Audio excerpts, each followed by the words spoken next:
We have a lot of content to share with you.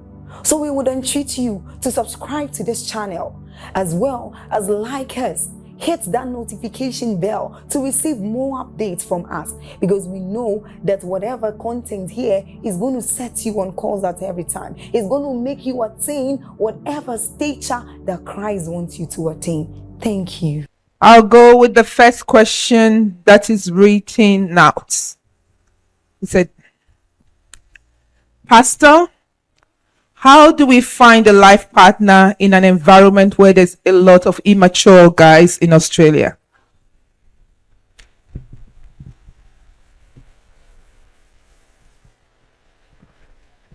That's a bomb. Guys, do you agree with that? Okay, so you cannot attract what you are not. So if you find yourself attracting immature people, that is saying something about you. Because you attract your kind. So what you need to do is, number one, focus on yourself becoming the kind of person that someone can be happy to relate with and connect with. And once you do that and your relationship with God is intact, when it's time to meet someone, begin with prayers. Lord, you know me. Lord, you know I've been working on myself. Who are those people that I need to connect with? Who is that man that you have prepared for me? Let there be a divine connection. When you begin to pray that prayer, relationship is a triangle. You are connected with God. The other person is connected with God. And then God will connect the two of you together.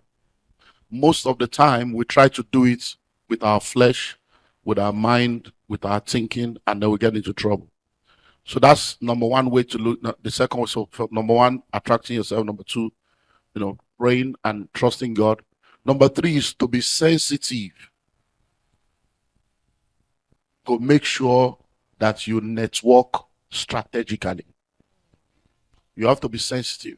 So for instance, if you are looking for drunkards, you meet them in the bar. If you are looking for loose people, you meet them in the club. If you are looking for Christians, you meet them in church. If you are looking for Muslims, you meet them in the mosque. If you are looking for travelers, you meet them at the airports. So if you are looking for serious-minded, matured people, go to where they are. Serious-minded and matured people are in the working unit of the church, not in church. In the working unit of the church. When people are serious-minded and matured, they'll be in a department. In church, they'll be functional. They'll be in a house fellowship. They will come for midweek service. They are not Sunday Christians. So don't marry a Christian or marry somebody based on church. Because there are a lot of people in church that doesn't have God. So you find matured people in the working units of the church. You find matured people in business forums, in career groups. That's where you find them. Business fellowships, in Rotary, places where mature, serious-minded career people thinking of, you find them there. You don't find them in clubs. You don't find them in all those places that many people try to look at. And then, if you now want to look for them online, you don't find them, you don't find them on Instagram, you find them on LinkedIn.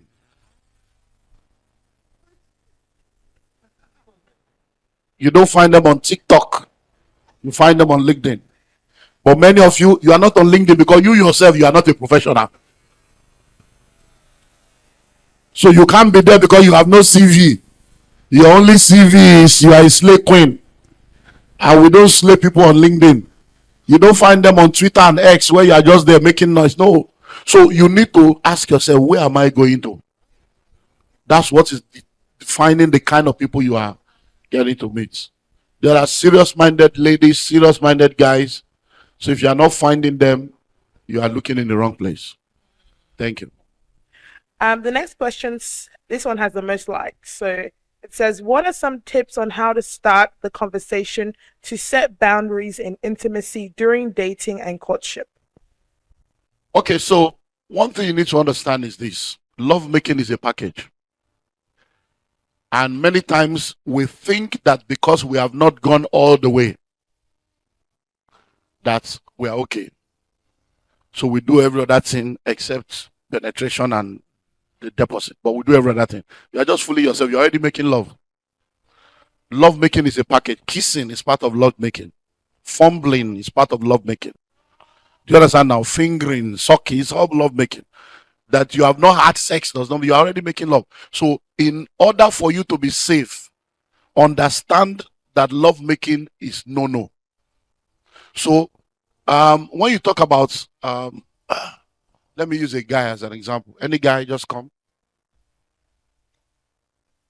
You are married now. Sit down. Guy, come.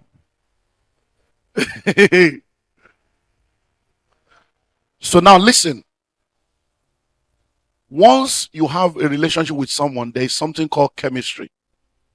The chemistry is based on hormones. So you have dopamines, you have happy hormones, you have all kinds of hormones that operate in your body. Now, listen and listen well. Once you trigger the hormone, your mind is connected to every aspect of your body. So the speech nerve, when you are talking, the speech nerve is connected to the center of your brain. All the fingers and every part of your body is connected to one nerve. So when you open your mouth to say, I'm tired, the very minute you say, I'm tired, it sends signal to the center of your brain that we are tired. The signal comes from the center of your brain to all your veins and your tissues. And you begin to shut down. Before you know it, you start yawning. Before you know it, you start sleeping. Just because you said, I am tired.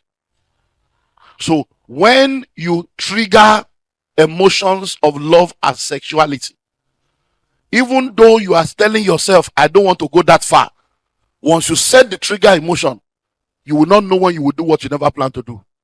And then you will come out on the other side feeling bad that, oh, I didn't plan to go this far. That's why you need to set boundaries, because you are human. Do you understand? So when you are in a relationship with someone, limit your relationship to holding hands, hugging. He leans on your head, you lean on her just for comfort. Limit it to that. Now, when you are hugging, listen, face me. Don't hug like this. Don't do that. When you are hugging, hug like this. You know why? There is power in the breast. Hello? No, are we real here? Are we ready to be real here? Listen. The breast is a trigger for every man. Because when we were born, the first thing we were introduced to was our mother's breast. So we are suckers for life. Because mommy's breast was our first sustenance. And we have stopped sucking mommy's breast since we became a man. And we have been looking for breast. So every time you are doing this, those two breasts connect with our two breasts. I'm helping you. I'm not. These are psychological, scientific facts. Yes. That's why you end up, before you know, before you know, oh, stop, no, stop. And look, you know that stop. Stop means a lot of things. Stop may mean stop. Stop may mean don't stop. So it is difficult to know what stop means when you are that lame. And that's why a lot of people have gotten themselves in trouble. Hello? Then understand this. Your mind is the sexual organ. Not your penis, not your vagina.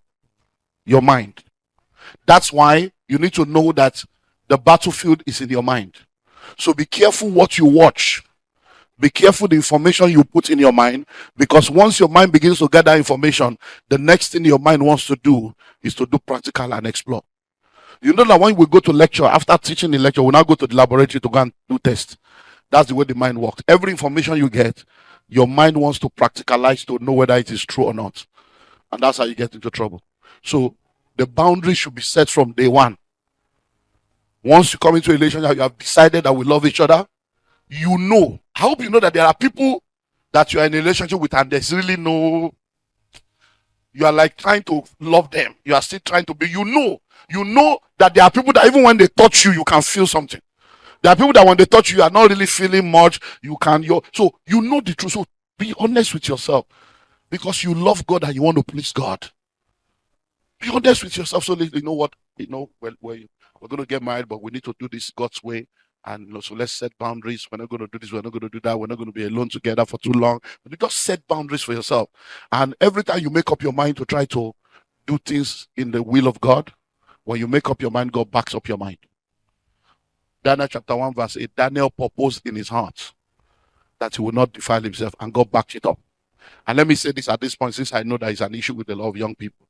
Listen, when you get involved in premarital sex, apart from disease, pregnancy, soul ties, and all the stuff, it builds a foundation of mistrust in your marriage.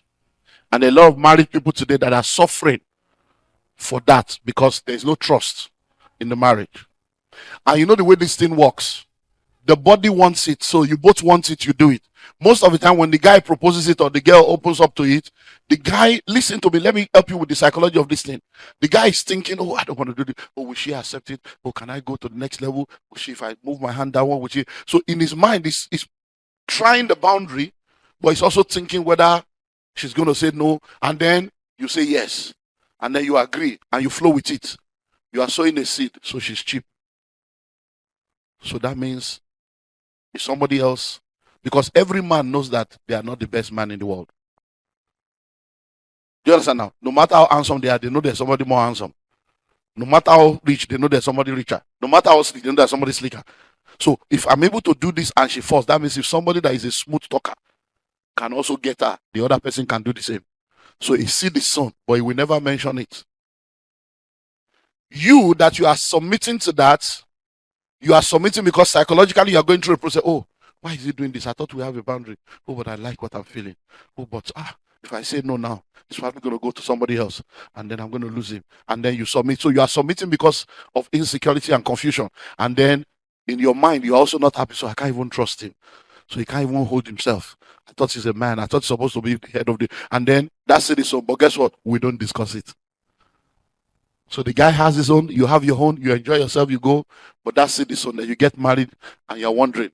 When your wife say, where are you going to? You say, why are you asking me? No, the trigger has started. Who are you talking to on the phone? Who is that? Who called you? Who did that? How you know it? You are wondering why. They said you so. So please, know for a fact that your father and mother did not create sex. God did. If God can create something as beautiful as sex, it shows you how pleasurable he wants your life to be. He's not your enemy. But he wants you to have the pleasure within the confines of marriage. Because that is where you will enjoy the most of it. So don't mess up your life. Because at the end of the day, you will carry the cross by yourself. God bless you. Okay. This question says, I've been dating a girl and she does not want me to be on social media or connect with any of my high school friends, bracket female. What should I do? Run for your life. Run for your life. Any relationship that robs you of your individuality is bondage. Any insecure person is a danger zone. Run for your life. You can't be on social media. You can't talk to. You are going to, even in church, you are going to have sisters in your departments. You're going to have sisters in your house fellowship. In your office, you're going to have female colleagues. That means you're going to be in bondage for the rest of your life. That woman needs freedom from insecurity. And you are not the one. See, listen to this. Marriage is not a rehabilitation center where we rehabilitate wrongly brought up people, where we help people come out of their trauma. You are not a therapist. So that person is not your own. Run for your life. Let her deal with her issues. So don't say, I love her, she's good. Because what makes you to be deceived is that person that has that trait now, there are many good things about her that you will now be using to rationalize your foolish decision. But when you get married, you will now realize that that's one thing you are taking for granted will overshadow all the right things you think that she has. Because those are the warning signals I'm talking about. And women, am I saying the truth? How can you say a man should not be on social media? Reverse it and let the man tell you can't be on social media. You can't. It's just, that's a toxic relationship. That person is insecure. So run for your life, my brother. Next.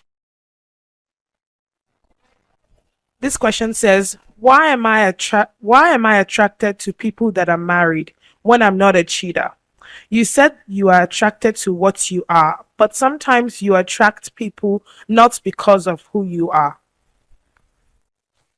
Now you see, how many of you know what is called magnet or magnetic field? You know what's called magnet. So when I say you attract who you are not getting it. If you are attracting married people, there's something in you. It's called a magnetic field. It's a spiritual thing. Why will you be arguing with the truth? How come it's only married men coming to you? Think now, ask yourself. Something is wrong, my sister. Something is wrong. There are single people all over the world, only married men, and you still don't see something wrong. You are still saying you are not the one doing it. I'm not saying you are consciously seducing them. I'm not saying, but I'm telling you, there are things that are beyond the natural. If you are attracting the wrong people, it's a wrong spirit. You need to demagnetize from that strange spirit. So it's something you need to take serious. Everything in me. Look, Jesus Christ said, the prince of this world cometh and he finds nothing in me. Let's go deeper. When you go to your car now, many of you have electronic car. You can do that and your car. If you do that to the other car, will it work? No, because there's a chip in the car connected to yours. If you get home right now and you use the remote on your television, it's going to work. You can use the remote on another television, it will work. You can use it on another television, it will work. Why? Because there's something in you connected to that. If you are always attracting married people, there's something in you. It may be a spirit, it may be trauma, there's something you carry that you are not seeing. It's time to become spiritual and stop looking at things from social life alone. There's something wrong. Take it as a prayer point. Nothing is too small to pray about. God is your father. He loves you so much. He cares so much about you. He doesn't want you to spend 10 years of your life attracting married people. And when you are in your 30s, that's when you start attracting singles. And then you have to settle. No. So I will advise you, if you believe in prayer, take 3 days of fasting and prayer. Is that serious? And say, Lord, within the next 3 days, I want to talk to you about this is becoming an issue. Demagnetize me from the wrong people. I don't want to attract the wrong people in my life. Everything in me that is attracting wrong people. Whatever has been programmed, because some things are programmed. And before you know it, you just realize that that's what will begin to happen. And then before you know it, you're in error. So take it serious. Yeah. Apart from the questions that are already on Mentimeter, does anyone want to ask any question with the microphone? Just to check. Okay. So okay. Let me just ask this one and then you go. Why do men stay in relationship for 3 to 4 years and then break up because they don't want to commit, only to meet another lady in 6 to 12 months, engage, marry, and looks like they're okay, happy? now, it's a function of a lot of things. The obvious one is the fact that a lot of men are very, very strategic about the choices that they make. So sometimes they're in a relationship with you because you are available. You are available to help them with some things within that. It may not be sex, but you're just available. There's something that being with you at that season of their life will help them get. So they are using you. And then when you now add free sex to the table, you had free smooching, and then they're just, using you to rough the weather while they are waiting for the real McCoy. So you are not the ideal person. They're just spending time with you. And there are a lot of things that you will do that they don't like, and they will never complain because they were never really planning to commit. So they end up leaving you worse because the negative things that they should have helped you to be better in, you will continue doing it thinking that's the right thing to do, and it's okay. And then when it's time for them to settle down and they found the kind of person they really want, then they look for something flimsy just to cut off from you, and then they go to the person that they really want. So that's one scenario that can be the reason for that. Another scenario that can be the reason for that may be the fact that they actually love you, they care about you, but there are a lot of things in that relationship that is a signal that is making things difficult for them. It may even be that you're not giving them sex. Like you say, no sex. And they're like, okay. So they're just there. And not many men are man enough to confront issues. So there are issues they don't, but they're like, no, I don't want to talk. If I talk, I don't want to get angry. I don't want to. They just keep managing until they see someone else and then they're gone. Sometimes it may be the fact that the relationship did not work and they are looking for an escape route. That's what we call a rebound. So within 6 to 12 months, they meet the next person. They just want to settle down and show you that they are still marketable. Show you that they can get somebody else. It's not that the second one they are getting into is good for them. They are also using that person to escape from the hurt of leaving you. So it's a lot of complicated issues. And that's why I say to Christians, you can be young, beautiful, sassy, contemporary, but be spiritual. Be a person of the word. Be a person of the spirit. Be a person of prayer. Be a person of worship. Have a relationship with the Holy Spirit. Because I can tell you for free, nobody knows the future of anyone, but the Holy Ghost knows. There are relationships you will go into today that the very first day the guy says hello, you will hear, let it end there. You just hear it, let it end there. Let it end with hello. But most of the time you're like, I'm just meeting you. Why should I end it there? And that's when you get it. Once you cross it, the Holy Ghost does not argue. So well, go and learn. Because if you don't learn by revelation, you will learn by experience. So most of the time, we are the ones that have closed our ears to the promptings of the Spirit. So when you're a spiritual person, it doesn't mean that spiritual people don't get into trouble. It doesn't mean they don't face crisis. In this world, you have tribulation. But let it be that you have done all you know to do. And then you can be confident in the fact that this is actually an attack or it's a crisis, not something that I caused by my lack of wisdom.